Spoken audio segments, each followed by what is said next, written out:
Assalamualaikum warahmatullahi wabarakatuh. Teman-teman, kembali lagi di channel YouTube saya, Khairun Imam. Gimana nih kabar kalian? Semoga kita semua selalu diberi kesehatan, kemudahan, dan juga rezeki yang berlimpah dari Yang Maha Kuasa, teman-teman ya. Nah, di video kali ini kita akan melihat bagaimana aksi demonstrasi yang dilakukan mahasiswa-mahasiswa ini yang kemarin terjadi di berbagai daerah. Itu kan banyak yang berakhir rusuh, teman-teman. Ada yang merusak fasilitas negara, ada yang merusak atau membakar gedung DPRD, ada yang mencoret-coret tembok dan segala macam, ada yang memukul wartawan loh, ada yang memukul wartawan teman-teman.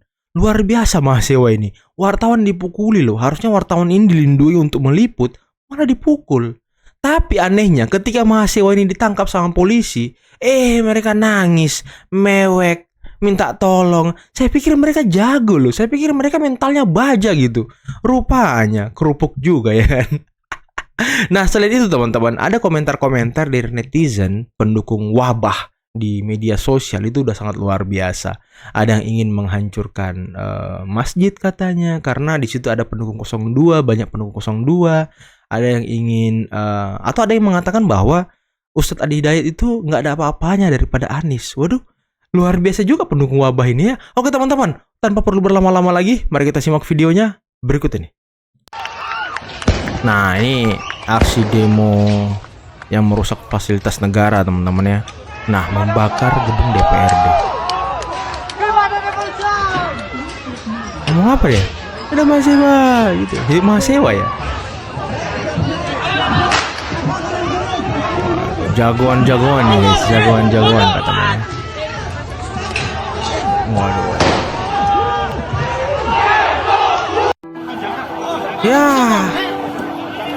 Ya, ketangkep ya kan.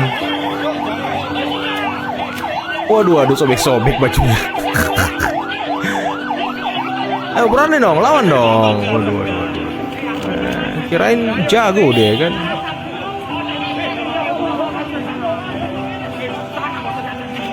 Memang harus ditangkap perusuh-perusuh ini teman-teman. Udah merusak ya kan.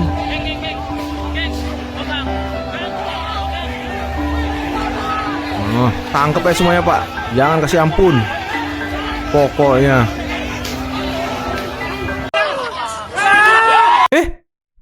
Nangis dia. Hah? Waduh. Udah gondrong, nangis lagi ya kan. Saya pikir jago teman-teman. Saya pikir mahasiswa-mahasiswa ini mentalnya baja, pemberani ya kan, pantang mundur, nangis juga rupanya. Aduh. Apa ini? Jujur pikiran jahat gua waktu awal sholat taraweh gini. Sekampung gua kan mayoritas voters 02. Pas mereka semua lagi taraweh, pengen deh rasanya gua lempar. Waduh. Ini bercandanya ini, entah ini bercanda apa gimana ini. Ini sudah ancaman ini. Ini bisa masuk tindak pidana terorisme ini teman-teman. Mau lempar, aduh ini pendukung-pendukung wabah ini kok begini-begini semua orang-orangnya teman-teman. Sanggup dia loh. Waduh. Harus dicari orang ini. Bercandanya nggak kelewatan ya kan. Nah, ini. Anies lebih baik dari Ustadz Adi Hidayat. Anies akan turun dari langit di akhir zaman untuk menyadarkan kalian pendukung 02. Ya Allah, bisa begini ya kan. Kan kemarin Ustadz Adi Hidayat itu bukan sempat tapi diundang oleh istana oleh Pak Presiden untuk buka bersama teman-teman. Tapi kok omongan-omongan komentar-komentar pendukung wabah begini ya kan. Anies lebih baik katanya dari Ustadz Adi Hidayat. Waduh, turun dari langit. Emangnya Anies Nabi Isa gitu? Emang aneh-aneh pendukung-pendukung wabah ini teman-teman. Nggak jelas semua ya kan. Aduh, camkan itu.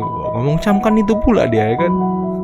Gila, sumpah ini udah kelewatan banget sih. Jadi ada jurnalis Kompas yang dipukulin sama massa demo RUU TNI di Bandung. Jadi ceritanya wartawan Kompas ini namanya Fakih. Nah, Mas Fakih ini lagi bertugas buat ngeliput demo aksi penolakan RUU TNI di gedung DPRD Jawa Barat. Awalnya Mas Fakih ini cuma mau ngerekam video kondisi terkini aksi demo kan. Nah, tiba-tiba ada gerombolan peserta aksi demo yang pakai masker sama pakaian hitam neriakin Mas Fakih. Dan Mas Fakih ini dituduh sebagai intel yang ngerekam kondisi aksi demo. Akhirnya Mas Fakih ini nunjukin ID card Kompas dan ngasih tahu kalau dia itu cuma wartawan yang lagi kerja. Tapi tetap aja guys, masa demo ini terus-terusan neriakin Mas Fakih dan nuduh kalau dia itu intel. Alhasil masa demo lainnya ini pada kepancing dan Mas Fakih dipukul, ditendang beberapa kali di bagian kepala sama badannya. Nah, untungnya ada teman-teman media lain sama polisi yang ngebantuin Mas Fakih di sana. Kalau nggak ada yang nolongin, nggak ngerti lagi tuh nasibnya Mas Fakih kayak gimana. Nah, gilanya nggak sampai situ doang. Jadi ada kantor Hanabeng di daerah Dago yang dibakar dan dihancurin. Di bangunan bank yang dibakar itu penuh sama tulisan kritik pengesahan RUU TNI. Akhirnya Hanabeng yang hancur ini sampai dipasang garis polisi buat penyelidikan. Belum selesai sampai di situ, di Malang juga sama. Baru aja semalam itu kantor DPR Malang dibakar sama massa demo yang nolak RUU TNI dengan cara ngelempar molotov sama petasan ke dalam gedung. Sumpah kalian itu nggak apa-apa banget demo, silakan aja, tapi jangan anarkis. Dan sebenarnya kita juga nggak tahu apakah yang anarkis ini emang orang-orang yang demo atau emang ada penyusup yang dibayar buat bikin keributan. Wah.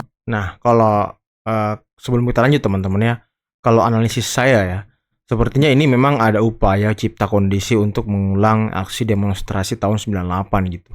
Jadi mereka berupaya untuk ingin menjatuhkan Pak Prabowo melalui aksi demonstrasi. Bisa kita lihat kejadian semingguan ini teman-teman. Itu ciri-cirinya sudah kelihatan banget. Banyak yang memancing TNI untuk keluar dari barak, kemudian mengamankan demo, kemudian terlibat bentrok TNI dengan mahasiswa, kemudian mahasiswa jadi korban. Nah, nanti kemarahan rakyat semakin meningkat gitu. Nah, ada lagi teror-teror ataupun kiriman kepala babi, kepala apa namanya teman-teman, yang itu bangkai tikus ke Tempo, itu kan kita nggak tahu siapa yang ngirim. Bisa saja itu orang atau oknum yang ingin mengadu domba bangsa kita, sehingga nanti ya terjadi pembungkaman pers. Ini yang akan dibangun.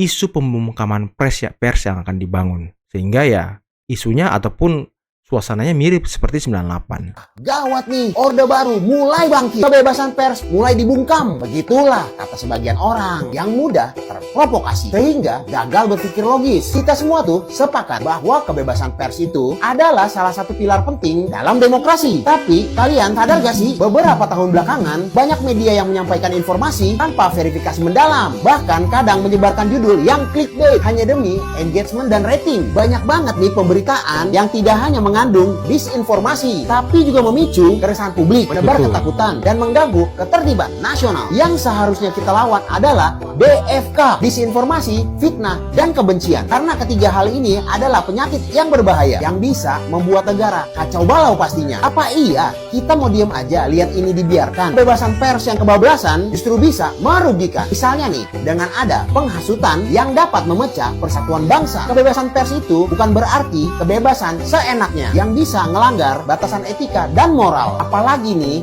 pers memiliki kode etik yang harus dijunjung tinggi pastinya. Sekarang nih, kalau masih bicara soal pembungkaman, coba kalian pikirin ini. Pernah gak kalian mendengar ada podcast yang dilarang tayang di pemerintahan Pak Prabowo? Pernah gak nih ada media yang dilarang menerbitkan berita? Pernahkah ada jurnalis yang dipenjara karena pemberitaan di era Prabowo? Pernahkah ada media independen yang dibungkam di era Prabowo? Nah, kalau tidak ada bukti konkret soal pembungkaman, maka klaim bahwa pemerintah anti kritik perlu ditinjau ulang. Saat ini semua orang masih bebas untuk berbicara dan mengkritik, bahkan ketika isi pemberitaannya terkadang penuh dengan disinformasi, fitnah, dan kebencian. Jadi benar gak sih kebebasan pers sedang dibungkam?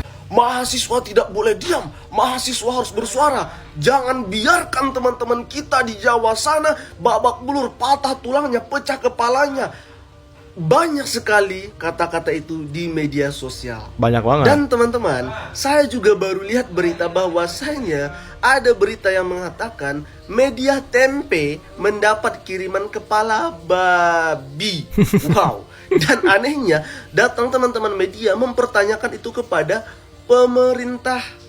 Kenapa? Apakah itu termasuk intimidasi? Woi teman-teman, ketika teman-teman menanyakan itu tidak salah. Namun apakah itu pertanyaan yang masuk akal dan logis? Atau mungkin teman-teman menuduh itu intimidasi dari pemerintah ya, dugaan intimidasi dari pemerintahan. Wow. ini analogi berpikirnya semakin kacau. Wajar saja respon dari pemerintahan itu santai. Ya, Ya masak suruh masak saja ya kan? begitu. Wajar. Karena apa? Tidak semua permasalahan itu harus dipertanyakan kepada pemerintahan pusat yang seharusnya itu bisa diminimalisir dan diselesaikan. Yang utama, cari dulu buktinya. Yang kedua, selidiki siapa pelakunya. Yang ketiga, pasti ada CCTV di sekitar area yang menunjukkan itu siapa pelakunya. Baru seandainya itu ada kaitannya dengan pemerintah, teman-teman suarakan. Itu yang harus digarisbawahi. Dan Baru teman-teman abang yang mahasiswa, cerdas ya. kami tidak pernah melarang teman-teman untuk bersuara menyampaikan pendapat di muka umum. Silahkan. Namun berunjuk rasalah sesuai dengan koridornya. Kalau teman-teman mengatakan unjuk rasa itu ya wajar melakukan pengerusakan, wajar coret-coret, ya silahkan. Silahkan jika itu menurut teman-teman benar. Namun apabila datang dari pihak keamanan melarang, kalian jangan tersulut emosi dan kalian jangan lempar aqua, jangan lempar batu, itu tidak benar. Dan anehnya apabila terjadi ada yang pecah kepalanya di depan, ada yang patah tulangnya, ternyata teman-teman tidak menyadari siapa yang melempar batu dari belakang. Namun yang disalahkan itu adalah pihak kepolisian. Betul. Ayo teman-teman, mari kita berpikir secara realistis. Mari kita menjadi anak muda yang membangun bangsa ini dengan ide dan gagasan. Wah, keren Mari kita banget bertukar abangnya nih. pikiran. Mari kita berikan pendapat dan pandangan kita kepada pemerintah dengan cara baik-baik. Banyak cara yang bisa kita lakukan demi pembangunan bangsa. Walaupun demikian, saya tetap mengajak kepada teman-teman, teruslah bersuara, menyampaikan pendapat, tapi sesuai dengan koridornya. Undang-undang yang Jangan rusak berlaku. marwah mahasiswa hanya karena ingin mendapat sensasi di mata rakyat Indonesia. Tapi Waduh, keren banget jagalah abang ini. marwah bangsa Indonesia di mata dunia agar kita menjadi raja di Asia. Bukan hanya Asia, tapi Dunia. di tingkat dunia. Waduh, Salam teman-teman hormat keren dari kami, banget. anak muda Pasaman Barat untuk Indonesia. Waduh, keren banget. Anak muda Pasaman Barat, keren banget. Ini pendapat yang sangat luar biasa dari abangnya ya. Kalian harus denger nih. Mahasiswa denger nih. Dengar abangnya nih. Ini baru bener.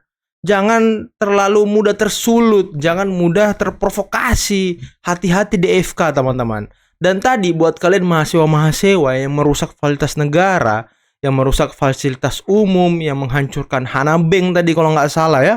Wah, kalian kalau ditangkap ya harus menjalani proses hukum dong. Jangan sok-sokan ini demo terus kalian nggak mau diproses hukum, padahal kalian merusak.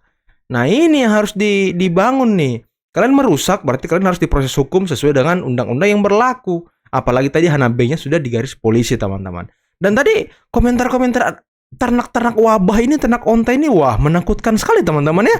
Ada yang mau menghancurkan sebuah bangunan ibadah, ada yang mengatakan bahwa Anies akan turun dari langit. Waduh, Anies lebih baik daripada Ustadz Adi Hidayat. Waduh, otaknya di mana gitu. Padahal di media sosial kemarin ada tren apa apa ya trennya ya, pretty girl, handsome boys, don't vote 02.